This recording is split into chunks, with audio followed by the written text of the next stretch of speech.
Stocks को radar पे quickly इनमें से कुछ इंपॉर्टेंट स्टॉक्स पे चर्चा कर लेता हूं। मानस इंटरग्लोब एविएशन कंसोलिडेशन और नंबर्स एक्सपेक्टेशन से कहीं बेहतर। वो जो आप नासिक वाशिक घूमने आए और बिना बताए गोवा हुआ सब अकेले निपटा दिया है, वो सब आंकड़ों में नजर आ रहा है। नंबर अच्छे हैं, चार्ट्स कैसे हैं? तो देखिए डिस्क्लोजर ये है कि मैंने इंडिगो में ट्रेवल किया है इस बार। तो देखिए चार्ट बेहतरीन है क्योंकि कंसोलिडेशन देखने को मिल रहा है, लेकिन अंडरटोन बहुत बुलिश बना हुआ है। 20 डे मूविंग एवरेज पे स्टॉक लगातार सपोर्ट ले रहा है। केवल इंतजार है 2150 के लेवल्स को ब्रेक करने का।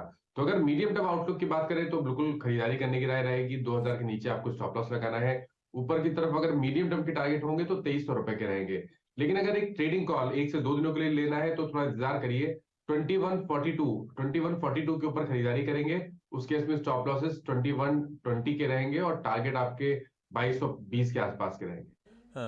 ठीक है। अच्छा, दिवीज लेबोरेटरीज, आपको याद होगा क्या प्रेशर माउंट हो रहा है। 12% अपने नंबर्स पे, उस मार्जिन इरोजन पे ये स्टॉक फ्राइडे को क्लोज हुआ ऑलमोस्ट 2900 के आसपास के लेवल्स पर। ब्रोकरेज रिपोर्ट जो एनालिस्ट मीट के बाद आई है, मॉर्गन स्टैनले अंडरवेट, अभी भी और लोअर डाउनसाइड नजर आते हैं 2766 के टारगेट्स। जेफरीज अंडर परफॉर्मर 2550 के फंडामेंटल टारगेट्स है, यानी कि वीकनेस और बढ़ेगी स्टॉक में, ऐसा मानना है। लेकिन बहेती साहब चार्ट्स पे कैसा खड़ा हुआ है? आशीष जी, पूरे चार्ट पे स्ट्रक्चर काफी खराब है। नॉट जस्ट डीवीज लैब का बट काफी pharma stocks including Laurus lab जैसे काउंटर्स में भी एक अच्छा खासा फॉल हमने देख मिला है। और एक क्लियरली स्टॉक अपने हर मूविंग एवरेजेस के नीचे ट्रेड कर रहा है। हमें लगता है कि डीवीज लैब एक अभी करंट लेवल पे अवॉइड करने की सलाह रहेगी, क्योंकि शॉर्टिंग की अपॉर्चुनिटी नहीं है, बट कोई पुल बैक जरूर आता है तो वहां पे एक शॉर्ट बनाया जा सकता है। करीब करीब 3150 के करीब एक शॉर्ट बनाए। अगर कोई पुल बैक मिलता है तो 3200 का एक स्टॉप लॉस लगाए। जिससे आपका फॉल है, हमें लगता है कि यहाँ से और स्लिप हो सकता है। करीब करीब 2600 तक के लेवल्स इसमें देखने मिल सकते हैं। चार्ट्स में भी वीकनेस 2600 तक के लेवल्स और फंडामेंटल ब्रोकरेजेस के व्यूज आ रहे हैं, वो भी डाउनसाइड और इंडिकेट कर रहे हैं। रखिए दिवीज लैब्स को अभी भी रडार पे। अभी भी ऐसा ना हो कि इन लेवल्स पे खरीदारी करे, प्रेशर शायद और माउंट हो सकता है, ऐसा सबका मानना। इस नोट पर एक काम कर रहा हूं, मुनाफे की तैयारी को समेट रहा हूं। शुरुआत करेंगे पहला सौदा की।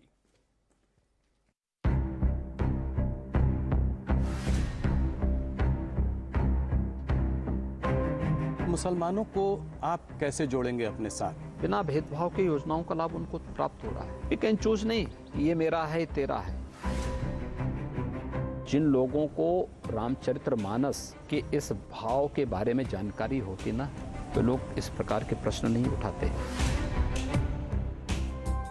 हम लोग लगभग 4 लाख करोड़ के निवेश प्रस्तावों को जमीनी धरातल पर उतारने में सफल हुए। 2024 में भारतीय जनता पार्टी 2019 से ज्यादा सीटें यहां पाएगी और बेहतर परिणाम देगी।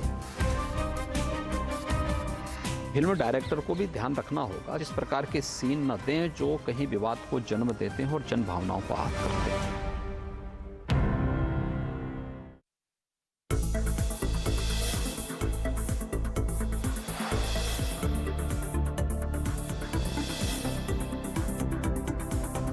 ये है पहला सौदा, सीएनबीसी आवाज मोतीलाल ओसवाल स्टूडियो से लाइव।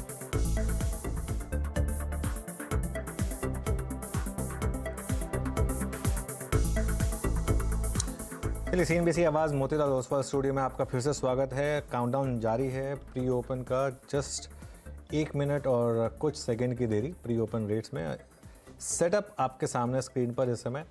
चाइना में खासी वीकनेस, और वो एक बहुत बड़ा, वो चाहे यूएस चाइना टेंशन कह लीजिए या कुछ भी कह लीजिए, एक बड़ी रैली बन रही थी चाइनीज़ मार्केट में, मेनलैंड मार्केट में और हैंगसेंग दोनों में।